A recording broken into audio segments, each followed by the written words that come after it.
Hey everybody, Wydug here again. This time I've got a set of replays from the Season 2 finals. I was really looking forward to having these replays released, and they've just been released today. And so this is going to be some replay action from the Group B section. This time on Derelict Watcher. We've got in the top right, spawning as the Red Terran, you've got Startale's Bomber. And his opponent, spawning as a Blue Protoss in the bottom left, we've got First.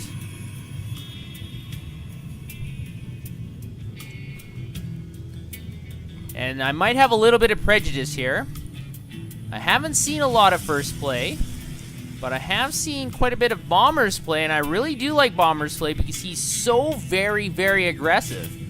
And, you know, that might be a bad thing sometimes, but aggressive players make things happen, and I don't really like those 50-minute games where there are just a few large engagements and the game's over. I like guys that like to drop 2 or 3 different places, attack from left and right, have set up multiple flanks. I like those kind of players. And so Bomber is one of those kinds of players. He constantly wants to make something happen out of nothing, and more often than not, he can do that. So we'll have to see if Bomber's super aggressive play style is going to come into effect here. And as Bomber does here, he's putting the supply depot very close to his minerals, not even going to put it close to his ramp, as most other Terran players do, to block it off. He's just so aggressive. He wants that supply immediately, and he's going for high ground CC first, so very interesting play by Bomber. He's not even scouting before he put the CC down. He does have the SCV out now. First's probe is going to be able to see the timing of the CC. And so, First will be able to react to this quite well. On the other hand, it looks like Bomber's SCV is slowly making his way to First space. First doesn't have any hijinks going on. He's just going for the standard gateway and cybernetics core with the assimilator.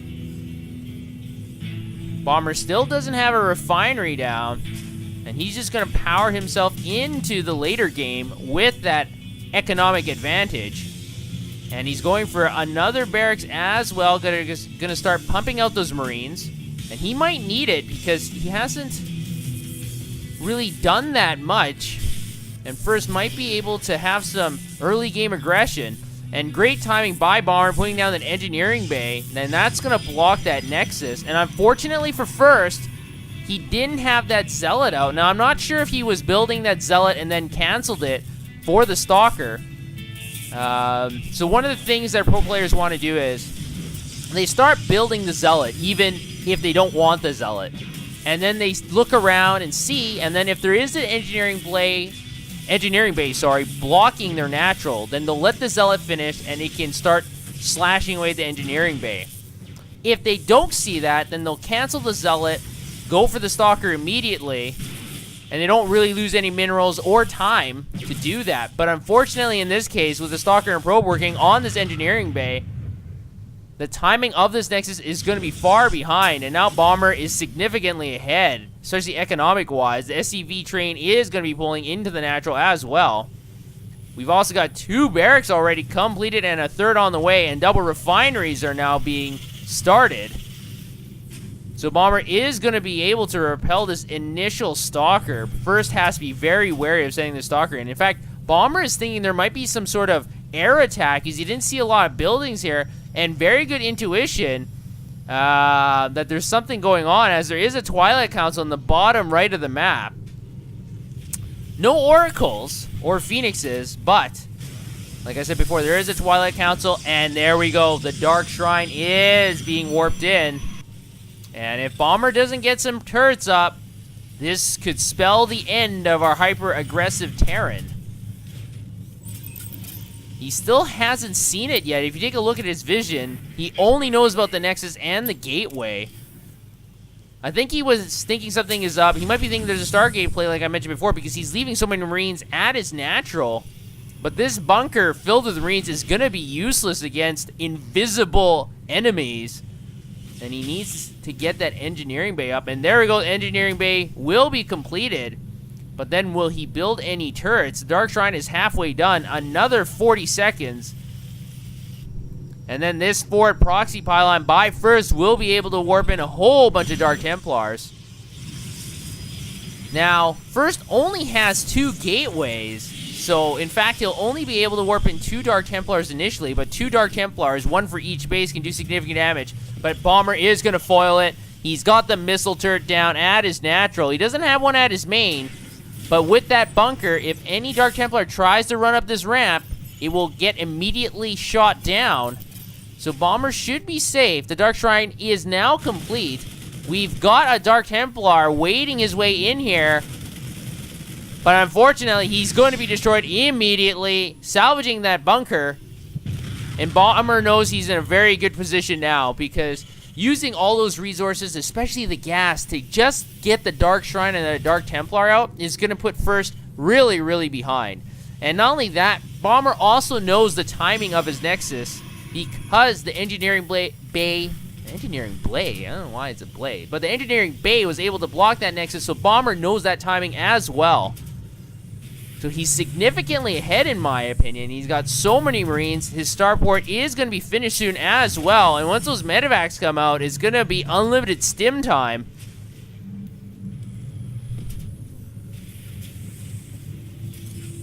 Bomber's just really wary of drops. He's got 2 packs of Marines on the left side of his base. And that's pretty good intuition again, because there is a Warp Prism coming in, but the Warp Prism spots the Marines. Not going to drop the Dark Templar as of yet. We've also got a Colossi on the way. And +1 armor, but +1 weapons for the bio units is almost complete. Another pack of Marines is going to scare away this Warp Prism once again. So leaving those 2 groups of Marines, it's like Bomber knew exactly what First was going to do before he could even react. So First is now just scratching his head. He's getting 3 more gateways into play with Thermal Lance as well, but unfortunately without this Warp Prism doing any damage, the Dark Templars were thwarted, and now Bomber's going to go for a double drop of his own. The Warp Prism is going to try and come in here again, just taking damage. It's not effective. And these 2 medevacs are filled. They are boosting their way across the map. They're almost there. We've got 3 Stalkers and 2 Zealots at the home base for First. This is going to be very close. So it looks like Bomber is going to withdraw just for a little bit, as Stalkers from First are also going to be pulled back into the base. And now it just might be a small-time engagement between these Terran and Protoss units. But no, Bomber is going to pick up. Notices that First was out of position. Going to let on the high ground. But unfortunately, the Stalkers are back, so Bomber is going to be playing Catch Me If You Can. And all this while, First is getting his 3rd Nexus. And if this 3rd Nexus goes down for a long time, First might be able to catch up. But if you take a look at the supplies, he is behind by about 30. Bomber is going to stim in here, focus down on these Zealots that aren't even warped in yet, pick off those units. Nexus cannon does go down. 1 Marine is left behind.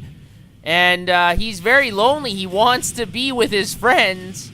And so Bomber's going to dump off everybody once again, leaving that lone Marine once again to fend for himself. Not sure what that was about. That Stalker beam, wow, it just totally decapitated him. And now we've got 4 medevacs, and this is going to be a huge problem. Now, First is able to spot that with the Observer. Great positioning by First with the Observer. And that Nexus is almost up.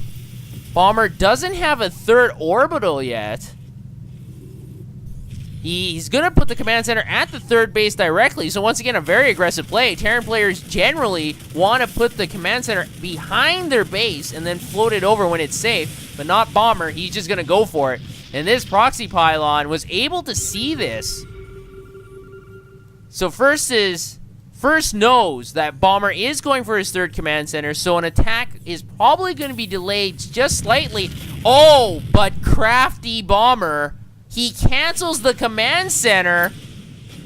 I haven't seen this in a while. So First thinks that the command center is going to be completed, but Bomber has already canceled it, and now he's going to use those extra 300 resources to build a lot more units, and he's got a whole squadron of Terran guys that want to vent out their bloodlust, and they're going to get an opportunity for that. The supplies are 42 advantage of our Terran player, and this observer is able to spot this incoming group of death. And First is going to have to rally his forces. He's got 3 Colossi here at the front. The Stalkers are going to engage, able to pick off 1 Marauder. But the Protoss player is going to have to do a lot better than that. I think Bomber, oh, and he's got the SCV train going as well. Great timing. Psionic Storm has just been started.